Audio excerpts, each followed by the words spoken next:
Thank you for watching. Today we're moving on to the open D chord. So far we've talked about the C chord, the A chord, the E chord, the E minor, the G. Now we're moving on to the D chord, and those are the the shapes that you really want to start out with, to get under your belt, to learn, because they're going to continue up the guitar neck and they're going to morph into different chords, but technically still the same.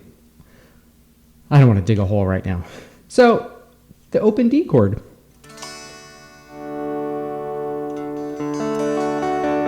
Is focusing on the bottom 4 strings of the guitar.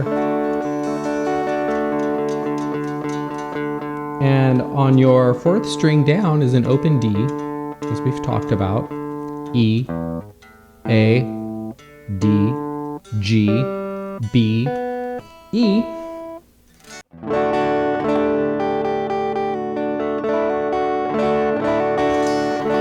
The open D chord is great. It's just really, it sounds like a smile.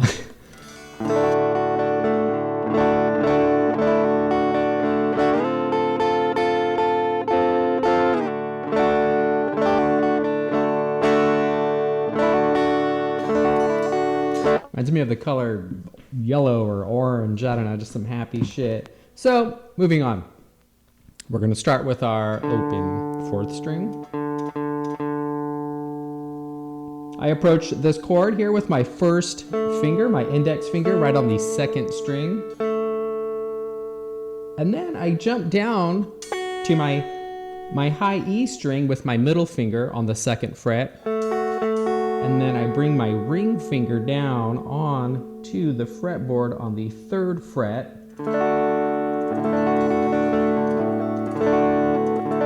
Of the 2nd string, the B.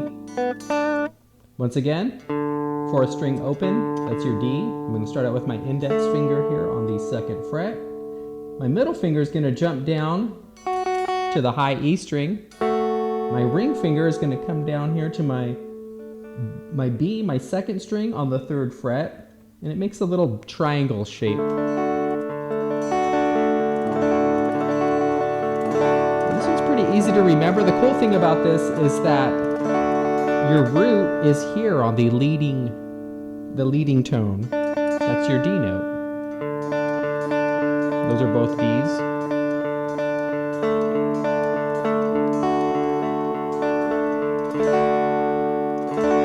So once you get the fretboard and the note names memorized, and you know where you're going, you can just hold this shape. Here you got your, it's going to turn into a triad, and you might have, this D could become a different, bass note. But once again, in essence, there's your D, here's an E. I'm playing just the bottom 3 strings. That's an E, back to the D. Same shape, I just slid it up.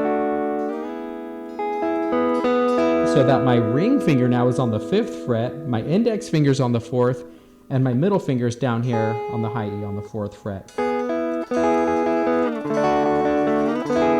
fun to slide it up and slide it around like that. If I went just 1 fret up above that, that's an F.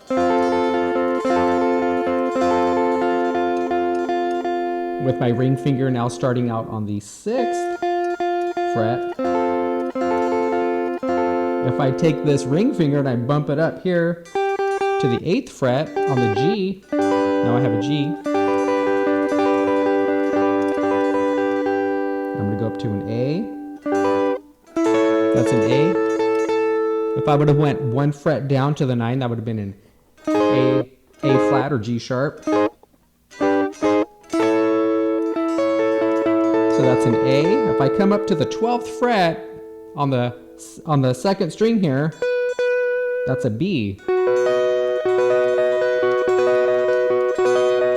So one string can have, this can be an open B.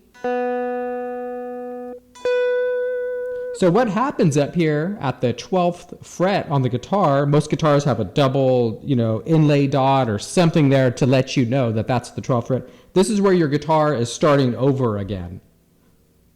So if you have an open E note on the top 6th string, and then you come up to the 12th fret, that's going to be an E. And same with all the strings. You have an open A. If you hit it up here on the 12th fret, that's going to be an A. And if you get into bar chords, in a previous lesson or one of the other lessons, we talked about an open A chord. But if I wanted to play it up here at the 12th fret, I would have my index finger now on the 12th fret of the A note, and my ring finger would lay across these 3 strings here on the 14th fret. On the 4th string, the 3rd string, and the 2nd. Because in S, those 3 notes are just an A. And then I have now dropped an A into the bass. And a cool thing about this chord is you don't have to necessarily have your index finger here, because you can have a really low A in the bass. Back to the D chord. That was a little sideways segue, theory string lesson. So once again, 4th string, open. I'm going to start with my index finger here on the 2nd fret. I'm going to jump down to the high E on my middle finger on the 2nd fret.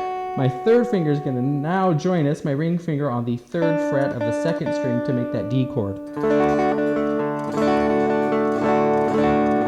And if you're just really new to the guitar, I kind of mention this a lot, but some of these chords that are maybe sometimes a little further down on the fretboard, closer, maybe to your leg or the floor, you want to really make sure that your thumb is just lining up with your middle finger, because it's really going to help you, keep it all lined up. So have fun with that. Practice all day long if you've got the time. If you've only got 5 minutes, that works too. I learned something from an old guitar teacher. It's called the 10-10-10 rule. 3 10s, 10-10-10. So you do 10 minutes. I'm going to do 10 minutes of practicing this D chord. What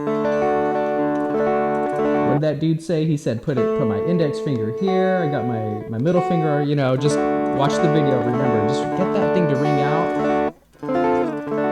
10 minutes is done, put it down. Go do something else. Go make whatever, lunch or whatever. Come back, 10 more minutes, practice that D chord. And do it 3 times, and you'll just have it so ingrained into your memory. I hope this helps. Check back for more videos. Thank you.